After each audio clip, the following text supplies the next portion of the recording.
మా చిరుమర్తి లింగయ్య గారు పెద్ద కాపర్తిలు ఆపిండు. లింగయ్య గారు ఆపి అన్న జెండా ఎగిరేసి పో అన్నాడు. జెండా ఎగిరేసి కాడికి పోయినా నేను. పోతే అక్కడ ఒక రైతన్న వచ్చినాడు. వచ్చి అన్న ఒక మాట అక్కడ చెప్పు నల్లగొండలా అన్నాడు. ఏం చెప్పాలి అంటే ఏం లేదన్నా, మేమందరం కూడా నల్లగొండ జిల్లాలో పాలిచ్చే ఆవును వద్దనుకొని తన్నే దున్నపోతుని తెచ్చుకున్నాం, అందుకే మాకు ఈ కర్మ పట్టింది అని చెప్పమన్నాడు. ఆయన చెప్పిండు, నేను చెప్తలేను. పెద్ద కాపర్తి రైతు చెప్పిన మాట నేను చెప్తున్నా. పాలిచ్చే ఆవును వద్దనుకొని మరి ఇలా ఎగిరెగిరి తంతున్న దున్నపోతులను తెచ్చుకొని మీద పెట్టుకున్నాం. పెట్టుకుంటే ఏమొచ్చింది మీరు చూస్తున్నారు. నిన్నగాక మొన్న ముఖ్యమంత్రి గారు చాలా గొప్పగా చెప్పిండు. ఏమన్నాడు? 26 జనవరి రాత్రికే 12 గంటలకే టకీ టకీ ఏమని పడతాయి అన్నాడు. పడ్డా టకీ టకీమని పడ్డా పడలేదా? 12 సార్లు కదా కేసీఆర్ ఇచ్చింది. యాసంగికి వానకాలానికి లెక్క పెట్టుకుంటూ పోతే 6 ఏళ్లు నిరాటంకంగా మీరు అడగాల్సిన అవసరం లేకుండా ఎన్నికల్లో మీ ఓట్ల కోసం జూటా మాట చెప్పకుండా కేసీఆర్ గారు ఆనాడు రైతుల మీద ఉన్న ప్రేమతో ఒకవైపు రుణమాఫీ చేయంగానే ఇక ఈ పైసలు ఖచ్చితంగా మళ్ళీ రైతులకు వేయాలని చెప్పి ఆనాడు 2017 సంవత్సరంలో భారతదేశంలోనే మొట్టమొదటిసారిగా స్వాతంత్రం వచ్చిన తర్వాత రైతు బంధు పథకం పెట్టిండు. ఆ ఒక్క రైతు బంధు పథకంలోనే కేసీఆర్ గారి ప్రభుత్వం మీ ఖాతాల్లో వేసింది 73,000 కోట్ల రూపాయలు 11 విడతలుగానే మాట నేను మీకు గుర్తు చేస్తా ఉన్నా. 73,000 కోట్లు వేసినప్పుడు కేసీఆర్ గారు ఎన్నడూ ఇట్లాంటి విన్యాసాలు చేయలే. టకీ టకీమని పడతాయని డైలాగులు కొట్టలే. కానీ తెల్లారి ఫోన్ తీయంగానే బ్రహ్మాండంగా రైతుల ఖాతాల్లో టింగు టింగు అనుకుంటా రైతు బంధు బ్రహ్మాండంగా డబ్బులు పడేది.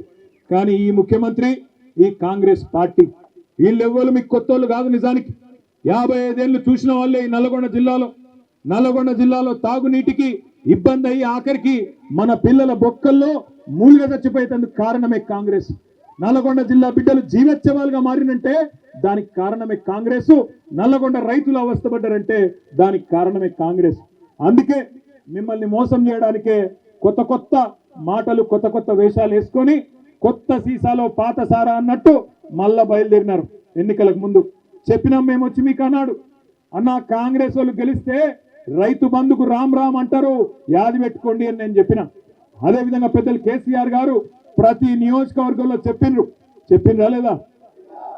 ఇవాళ రైతు బంధు సంవత్సరం దాటిపోయింది, 14 నెలలైంది, రూపాయి ఇయ్యలేదు రైతు బంధు. మొట్టమొదటిసారి ఆనాడు కేసీఆర్ ప్రభుత్వమే ఎలక్షన్ల ముందు ఇద్దామని పెడితే ఆ రోజు రేవంత్ రెడ్డి ఉత్తరం రాసి ఆపిండు. ఉత్తరం రాసి ఎలక్షన్ కమిషన్ కు ఆపిండు. ఇప్పుడు రైతు బంధు పైసలు వేస్తే మళ్ళా రైతులు కేసీఆర్కే ఓట్లేస్తారు, ఆపాలని చెప్పి ఆపితే అప్పుడు మనం పైసా జమ చేసి పెట్టిన 7,600 కోట్లు అట్లే ఆగిపోయినాయి. ఎలక్షన్ అయిన తర్వాత పార్లమెంట్ ఎలక్షన్ ముందు సహజంగా కేసీఆర్ గారు ఉన్నప్పుడేమో నాట్లేసేటప్పుడు రైతు బంధు పడుతుండే. కానీ రేవంత్ రెడ్డి వచ్చిన తర్వాత ఒకసారి మాత్రమే రైతు బంధు పడుతుంది. ఎప్పుడు అది? నాట్లప్పుడు కాదు, ఓట్లప్పుడు పడుతుంది. పార్లమెంట్ ఎలక్షన్ ముందు ఒక్కసారి వేసినట్టు చేసింది, అది కూడా మనం దాచిపెట్టిన పైసలే. ఆ రోజు 7,600 కోట్లు అది వేసిండు. ఇప్పుడు మళ్ళీ ఎలక్షన్లు వస్తున్నాయి. జెడ్పీటీసీ ఎలక్షన్లు, ఎంపీటీసీ ఎలక్షన్లు, సర్పంచ్ ఎలక్షన్లు వస్తున్నాయి. మళ్ళా ఓట్లు దొబ్బుకోవాలి కదా. అందుకే కొత్త డ్రామా జనవరి 24కు మొదలవుతుందట, మార్చి 31 దాకా సాగుతుందట. ఒక్కసారి గుర్తుపెట్టుకోండి, మార్చి 31 అన్నాడు కానీ ఏ సంవత్సరమో చెప్పలే. మళ్ళా డబ్బల ఓట్లు పడ్డాక నేను చెప్పినా అంటాడు.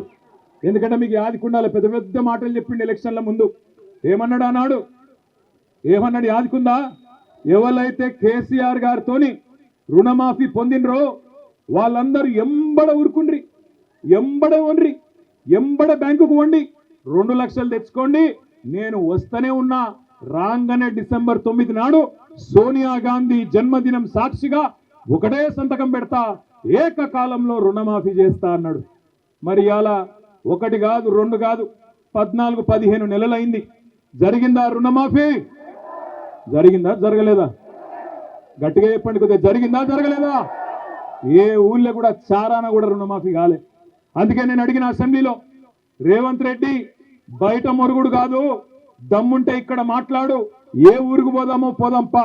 నీ సొంత ఊరు కొండారెడ్డిపల్లె పోదామా, నీ సొంత నియోజకవర్గం కొడంగల్ పోదామా, ఏ ఒక్క ఊరిలో 100% మంది రైతులు కూర్చొని మాకు రుణమాఫీ అయిందని రాసిస్తే అక్కడనే రాజకీయ సన్యాసం తీసుకుంటా అని చెప్పిన అసెంబ్లీలో. కానీ నోరు తెరవడు, మాట మాట్లాడాడు. అటు చూస్తాడు, ఇటు చూస్తాడు తప్ప నోరు తెరవడు. రుణమాఫీ అన్నాడు, అది చేయలే.